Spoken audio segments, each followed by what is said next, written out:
My name is Robert Ussher, and you're listening to the Production Talk podcast. Welcome to the first episode of Production Talk, where we discuss manufacturing technology and other stuff. The reason we're creating this podcast is that when we look at podcasts out there doesn't seem to be too many of them dealing with this type of subject. In each episode, Gareth and I will invite an interesting guest onto the show to discuss manufacturing issues of the day. I know what you're thinking, manufacturing, it's heavy stuff. But we're going to try and keep this light and try and have a bit of a laugh too. So our first guest for the first episode is Owen Bonner. Owen Bonner and Gareth Hanley go back a long way together. They were both in college, and they've both amassed over 20 years of experience in the manufacturing sector. I got to be honest, I don't know how this is going to end up. We've spent a fortune on light and hair, makeup and wardrobe, so let's just see how we go. We're in a situation where we're all working from home. We've all got various different pressures and things that we can't do. We can't get out. People are going a bit mad. I know stress and strain is becoming the order of the day, and we're all watching the news anxiously about these companies who are entering stage 3 clinical trials for vaccines. But really what I want to try and figure out is, of all the vaccine candidates, can I ask you, Gareth, who are the runners and riders? So, I don't know a lot about vaccines, but I'm very interested in this COVID vaccine. So I had a look at it, and it's interesting. I think at last count that I saw, there was more than 115 different candidate vaccines. And there are loads of different companies and organizations involved in this. There you have the US government through an agency called BARDA putting up money to accelerate the production of a vaccine. They've given quite a lot of money to Johnson&Johnson. Pfizer have entered into an alliance with a German company called BioNTech. There's another US company called Moderna, I think, that are getting a load of money from BARDA also. I think, Owen, was there something about Moderna and a company in Switzerland? There is. What I'm really interested in with what you just said there about Pfizer teaming up outside of the US and US money and Operation Warp Speed and so on is, where does that fit with the America First agenda, let's say, of the administration at the moment over there? Are they going to really share? Are they not going to share? What's going to happen? Yeah, I think that is an interesting question, but I think the answer is that these companies are all multinationals, and although governments would like to grab the IP, they will be able to grab the product, but they'll have to do it with dollars, and that's what you're going to see happening, and that's what you're already seeing happening. So, I mean, I guess the rights and wrongs of that are not for us to say, but you can be sure that the wealthier nations are, if a vaccine becomes available, the wealthier nations will be getting it fairly quickly, but it also has to be available to the poorer nations. And there's 7.8 billion people on Earth, and none of us are really going to be able to relax or go back to no social distancing until it's widely and cheaply available. I suppose as well on this side of the river, Robert, you've got like the vaccines powerhouses of GSK, Sanofi, and even to a certain extent CSL Behring. They're being a lot more quiet about their approach to the whole thing. But if we're looking at really making a lot of vaccine, they have some role to play as well. But just before we get into that, I'm very interested to hear about that, and we'll touch on that in a short while. 7.8 billion is some number. I mean, that's like more times than I've been in trouble at home, for God's sake. But I don't think so. But then tell me this, just a little bit about it, because some of the things that I'm seeing out there at the moment are more about like vaccines. Like, tell me a bit about them. How are they made on?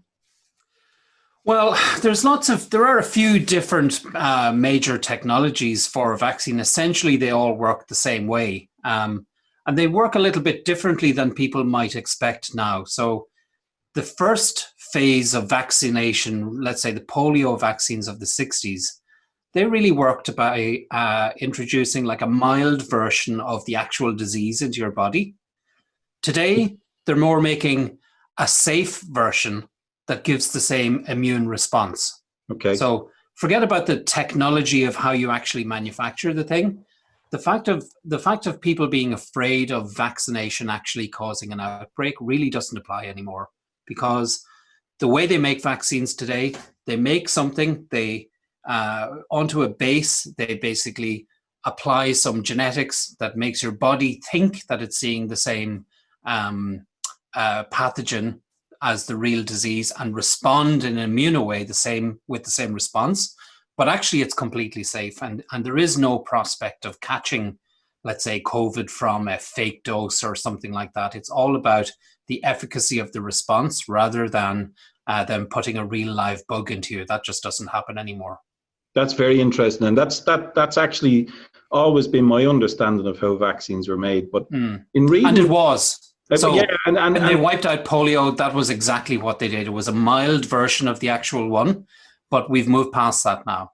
Yeah. So and those vaccines that Owen has talked about there, the traditional vaccines and vaccine technologies that are available in the marketplace up to now, we're all manufacturing folk, and I find it relatively easy to get my head around how those products are made, in that basically they have to be grown. It's cell culture. You need to basically grow mammalian cells and then extract what it is you're interested in at the end of it. But one of the technologies that they're talking about at the moment that doesn't seem to be based on growing is this mRNA or memory ribonucleic acid. What is it? What did you say is memory ribo? Nucleic acid. That's easy for you to say.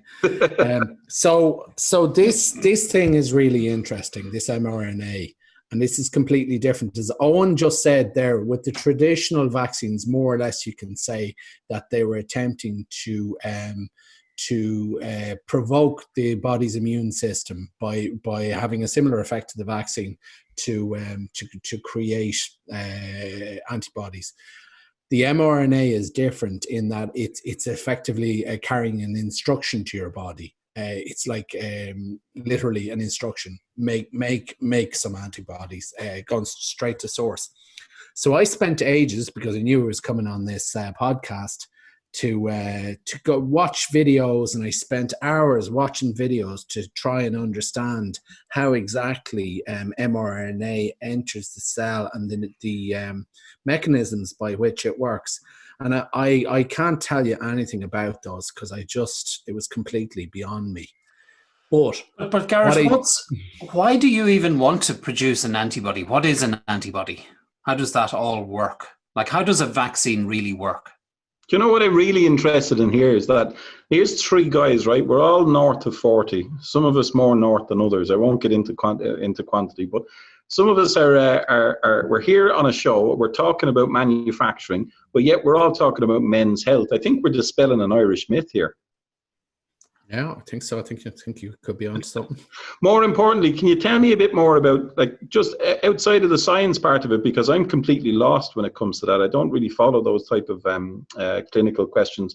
But something I'm very, very interested in is how can we scale, or how can we get up to that 7.8 billion number? Because it would seem to me that, like, on a good day, we can manufacture something in the region of maybe 1 million, 2 million. I don't know how we're going to be able to get up to something of that particular figure. So this is a very interesting question. And to sort of lead into that, let's say we need to know that of all these vaccine candidates that are out there, some of which I think there's maybe 6 that are in phase 1 or phase 2 clinical trials, say they go to phase 3 and they turn out to be safe. And then we can say, yeah, they can be sold to the general public. We need to then know, is the capacity there to produce millions and tens of millions of doses? And it's a very interesting challenge, because right now there are several different technologies and we don't know which candidates are going to be successful. And it might not even be one of the current 115. It could be number 187 that hasn't even come to clinical trials yet. But until you know that, you don't know which manufacturing technology is going to be required to make it. And this is very interesting in regard to mRNA, because we saw a lot of public statements coming out over the last 10 days to say that some of the really big companies are actually already spending money gearing up to produce mRNA vaccines, even though no mRNA vaccine has heretofore been produced in large scale or sold, commercialized in large scale. So, Owen, you have an awful lot of experience here, and just what's your view, or how do you think that these very large-scale pharmaceutical companies with an awful lot of resource behind them, are they going to just start as soon as the clinical trial trees are passed, or have we got an idea for just how much work needs to be done to scale up to that particular side of things? Will it be new plant? Will it be existing plant? Do we know? The short answer is no company has ever overcome a challenge like this before. None at all. None of them have managed to build a plant in less than a year. Nobody has gone through the quality process of making sure that you're producing what you said you're going to produce in less than a year. Nobody has repurposed a plant in less than a year. Nobody knows how to do this today. Now, there are some approaches that could work. So, for example, one of the large British manufacturers, I believe GSK, but I could be wrong there, came up with this concept of mobile, scalable, basically plant in a container, which they would build somewhere, fly to where there was an outbreak of disease. The concept, I believe, was built around the diseases they were having in Africa, like Ebola, for example. And they would build these containers as fast as they could, fly them to where they were needed, and make the drug and administer it right there. So could that be scaled? In theory, it could. In theory, where are you going to find any kind of engineering capacity to make enough to do it at anything like this kind of scale? You know what I think? I don't think any company can solve it. Yeah, and Owen, I think you've touched on the key challenge there, which is that although it's a pandemic and loads of people are dying, it's a very serious situation. For those big companies, duty of care and liability hasn't disappeared. So they are not going to throw caution to the wind here, no matter what pressure they get from what country. They will not put product out into the marketplace that they can't be sure that it's actually safe. Unless they get like a widespread kind of immunity themselves from being sued or something. And what I think is, this is a government problem. And if I was sitting there investing billions of dollars or billions of euro doing investment in a vaccine today, you know what I'd be most afraid of isn't making it. I'd be afraid of government seizing my IP, taking my money and making it themselves. Now, is that likely? I'd definitely be afraid of that. That's a very interesting political comment, and I know that we have had experience in the past with nationalisation of many production plants across the globe, and I'm wondering, even if that was to happen with any one country taking that on and trying to manufacture, would it be hurtful? I mean, if we've got a lot of companies who are coming to clinical stage trial and they're trying to make it as open as possible. I mean, we had a PDF of the actual antigen of COVID-19 last January. It was sent out amongst the scientific community, and there's a great, I suppose, a great sense of scientific bonding because this is such a serious issue. Are we not thinking that it will be shared? Are we really thinking that people are going to fight for the IP for it, for the right to manufacture their particular vaccine or whatever the case may be? So it is possible that may happen, but I think it's unlikely. And for the very big players that are involved here, this whole pandemic is both a threat to them, but it's also an opportunity. So say, for example, it turns out that the successful vaccine candidate or candidates are sort of fairly traditional. Well, then that's fine and it's great, and we would be able to then the challenge becomes to find production capacity to produce very large amounts of that. And really that means buying that capacity from existing facilities, because as Owen says, you can't build new plants in that time. But nobody will probably really make a huge fortune on that. But where the opportunity for all these players comes, and I think this, I'm not certain on this, but I think it might be what's driving a lot of the money that's going into it, is they've been working on this new generation of vaccines for quite some years now. mRNA didn't spring up last week. It's been around for a while, but nobody's made it work. But it's not just for curing coronavirus. It has the potential to address all sorts of illnesses, including cancer and including personalized treatments for cancer. I think it is used already commercially at small scale for doing that. But if in the course of this, with all the pressure that's on and so many people working on it, and if there is also government money available to de-risk this, they may be able to perfect processes that they've been working on for some time anyway, and they come out of this with an image win and potentially also a monetary win, a share price win. That's a very I like where you're heading there. I get the idea with it, that there is a financial goal at the end of it, not just the brotherhood of man. No, you don't agree on? No, Gareth. Look. You look at a country like take an example like Indonesia or Pakistan or Nigeria. Yes. They probably have 500 million people between the three of those. Add in Iran, and you have 500 million people. They're not paying any Western companies huge amounts of money for anything. No. If something turns up that works and they're able to do it, they're going to do it. Yeah. It's a serious threat to... Well, maybe to the reputation. So if the price is too high of a vaccine, they're not going to sell it. If they make it too complex to manufacture, then it's not going to have like a moral grounding in the world. And they're at great, great risk of a lot of their money getting taken off them and nationalized in countries who really need it. I mean, I see that as by far the biggest problem everyone is facing, even bigger than how am I going to make it? Yeah, that's a very good point. I get where you're coming from there. But have they already started to ramp up for production? Are all these companies who are, I suppose, jostling for position and trying to race through clinical stage 3 trials, are they just to address Owen's point there, I think first of all, I'd say that is a real risk. If the product that is successful is a traditional product and there is contract manufacturing facilities in those countries, you could end up with some fairly dicey situations fairly quickly, because of course all politics are local and they'll have to take care of that. And their people are dying. And their people are dying. Absolutely, yeah. You enter into dodgy territory, obviously, because all these facilities belong to multinational companies. Mm-hmm. We don't know yet, but it would appear that the really big players in this space are pinning a lot of their hopes on the products that are very, very modern and that are not manufactured in traditional facilities that we're used to dealing with. So I said I went looking at this mRNA technology, and it is quite complex. It's easy enough to understand basically what it is, but how it's actually, the biochemistry of it and so on was a little bit beyond me.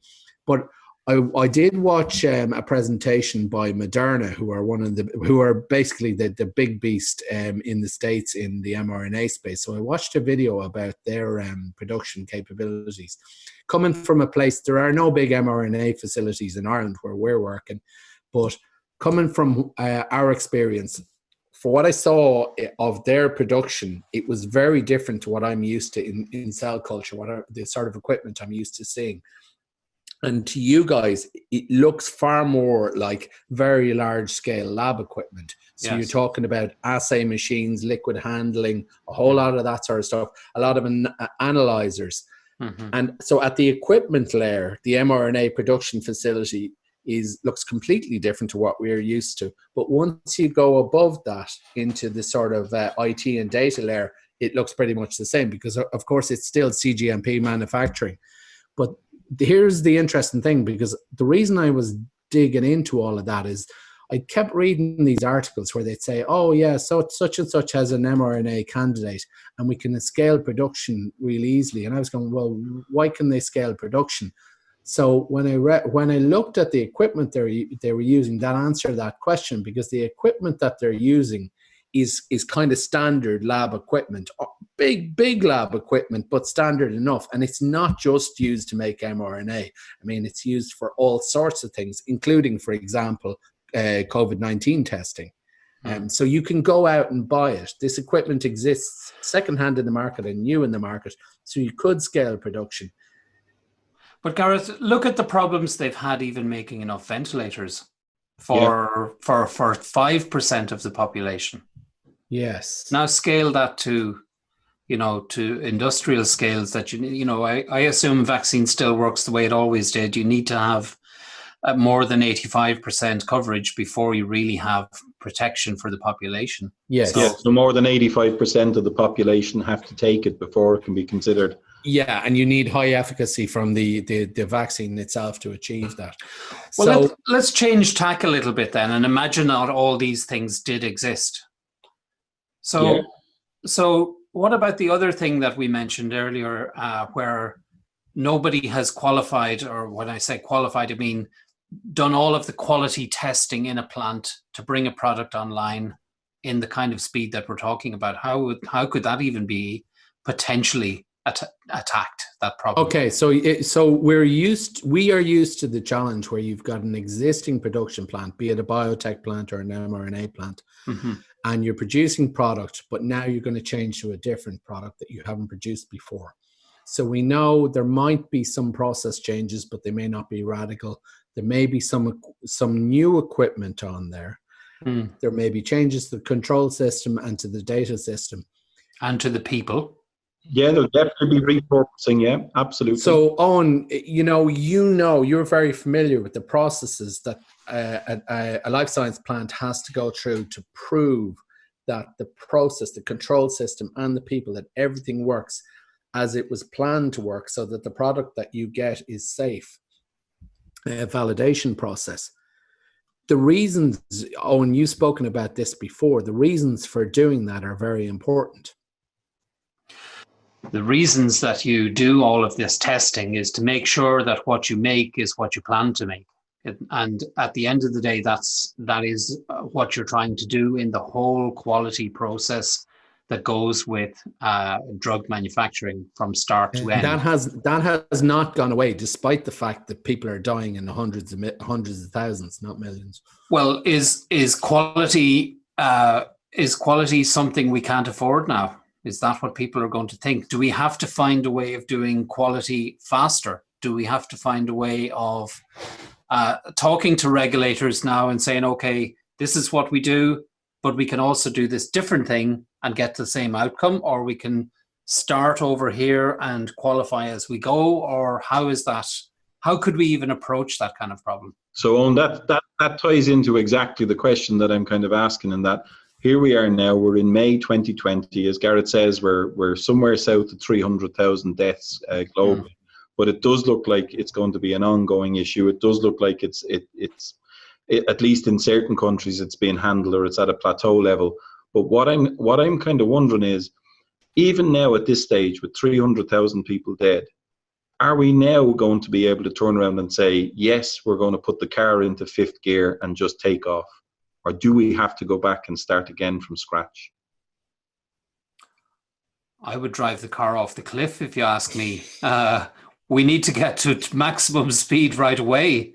And if that means, I'm not going to say taking shortcuts, because sometimes in pharmaceutical manufacturing, what you might call a shortcut would be normal practice in other parts of manufacturing. So how can we rev up so-called risk-based testing, for example, and say, rather than, testing to the nth degree, take a risk-based approach to everything that we're doing and say, in the interest of the maximum speed possible, do we need to do this right now? Is that an approach? We've discussed 4 or 5 different issues around this, and what we're talking about here is the repurposing of existing plant. We're talking about the repurposing of existing equipment.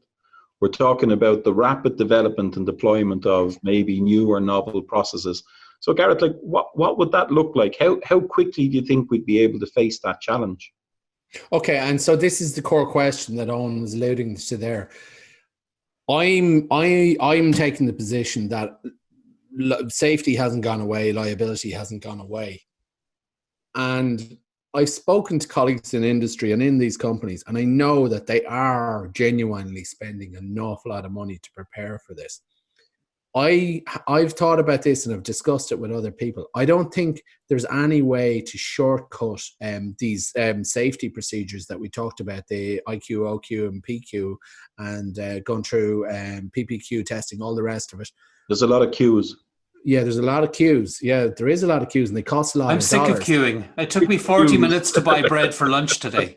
Yeah. So really, like, you have to go through all that because these companies are very concerned about their share price and their reputation. They're not going to put out unsafe product. But there is a way you can solve this, which is basically to throw loads and loads of money and people resource at the problem and start very early. And to their credit, they are starting very early. And I maybe with a little hard commercial mind was thinking, well, why are they throwing so much money at it? And to come to your point, Owen, about how what about third world countries? Are they just going to be left hanging? I think that the big pharma companies, if they are successful, they will be willing to put product out very cheaply into those countries because reputationally they can't afford not to. But the gain for them will come in the first world countries. But I think the big gain for them actually comes in technology advancement. If they suddenly have... Well, maybe the big gain, Gareth, is in the rehabilitation of the reputation of the sector. You know, when they were curing the big diseases of the previous centuries, they were the heroes of manufacturing. Now they're the bad guys because they charge so much for drugs. Is this it? Is this what happens? They fix it by fixing COVID? I think that may very well be the case. I haven't quite figured out what the motivations are myself, but they certainly are not holding back. There's so much money being spent on this. There's thousands of people. There's equipment being taken out of production of existing successful product to be repurposed, even though the drugs that they don't even know what drugs they're going to produce. They haven't even gone through phase 2 trials, never mind phase 3. So they're sticking their necks out quite a long way. Yeah, they're taking a big chance. And I wonder, are we going to see hopefully whenever we get around to the next iteration of the Olympics, are we going to see all of the entrants for the 100-meter sprint lining up with a different COVID-19 vaccine name on their back? Owen, you brought up... I don't know, Rob, you'll probably have a wind turbine manufacturer name in your back there, will you? Well, as you can see, I'm double jobbing here at the moment. There's nobody else in the plant, so I've got to go now shortly, and I've got to start putting these together. I mean, you know, these battery-powered turbines won't make themselves. Just actually, one of the things that they're making down at the very end of the line that might be of interest to both of you are hedge clippers. No. I'll tell you the truth on this, right? Here's the truth. The guy from DPD has showed up today with this from Amazon. And I could have ordered it weeks ago, and I could have ordered one from Owen as well. But my wife is I'm in fear. Like, I do have a little bit of vanity, and I think I'm going to end up looking like your man from Fauda after this. Yeah, I think one of the things we all have to be very cognizant of is, for some reason, we seem to be filling out more of the screens than we normally do. Yeah, fattening the curve. Yeah, I know. Tell me about it. So it's interesting. So we've dealt with a few of the topics. We've talked about what needs to change. It's very interesting to hear what you're saying about reputations. I'm very interested to hear how you're kicking about the different topic. But the burning question from everybody really is how long? I mean, what are we looking at? From the minute we actually get through class 3 trials, what are we looking at? Are we looking at 6 months, 6 weeks, 6 years? What do you think? Just I know it's a bit of a rush to kind of ask you this question out of left center, knowing that there's so many people involved and there's so much money being thrown at it. Just stake your reputation on a guess. When do you think we're going to get us to a stage where there's a vaccine ready for the bulk of the population? Yeah, Owen, stake your reputation on a guess there. Well, the traditional answer to this kind of question is it's a 0-all draw. It's got a 0-all draw written all over it, doesn't it? I'm going to guess, though, that once they catch sight of something that might work, so in all seriousness, let's say something is looking okay in the first stages of trials, that they'll go right after the manufacturing. So when I say they, I mean the entire community of suppliers and manufacturers will go after manufacturing capacity as quickly as possible. Yeah. I'm going to say that we could get an existing plant repurposed, if the technology works for that, and who knows if it will, in 8 months. 8 months. Wow. 8 Okay. months. And let's say the start to end manufacturing process then would take probably 2 months. So 10 months after the end of a successful trial, we could be getting vaccines. And that's probably... and obviously then you want to go from producing, say, hundreds of thousands a month to millions a month to tens of millions to hundreds of millions a month, which is just mad stuff altogether, but that's what you got to do. So you need to then be pursuing that process in several plants in parallel. So this is really interesting. It was public information. Pfizer came out last week and said that they were preparing production in 3 plants in the States, including Kalamazoo, and also in Belgium, in Pures in Belgium. With not knowing what product they're going to produce. Yeah, I think that's the $1 million question. Like, I'm looking at those big plants, and we have all 3 of us have a tacit knowledge of working with plants of this size and of this ilk, and we're more than capable of the dizzying array of products that they're able to produce at scale. But even with 5 of the plants or 3 of the plants or whatever pushing it out, we're still only in tens of millions, and the figure is 7.8 billion. So, yeah, and I think Owen's right. You're going to see collaborations that you wouldn't normally see, because this will be when we get a vaccine, if we get a vaccine, when we get a vaccine, it will be a good news story, and everyone will want to be associated. When they will take a fair bit of discomfort and pain to make sure that they're part of delivering a solution. Okay, I'm going to leave it there. I think it's been very interesting. It's been great to have both of you contribute so openly and so vividly to the debate. I think really just to sum it up, what we're saying is that we're not looking at a solution in weeks. It's definitely more in the month sector, and I think that I can probably start looking forward to getting back to some semblance of the new normal for the next 12 months, and then after that, start looking forward to receiving vaccines through the door. Free of charge by everybody and anybody with stenciled envelopes. So thanks very much for your time for today. This has been a great opportunity to get the chance to take a bit of time out and talk about a subject that people don't often get to talk about. So thanks very much for both to you both for taking part, and we'll see you next time. Thanks, Owen, for coming on the show. You're very welcome, guys. Bye-bye.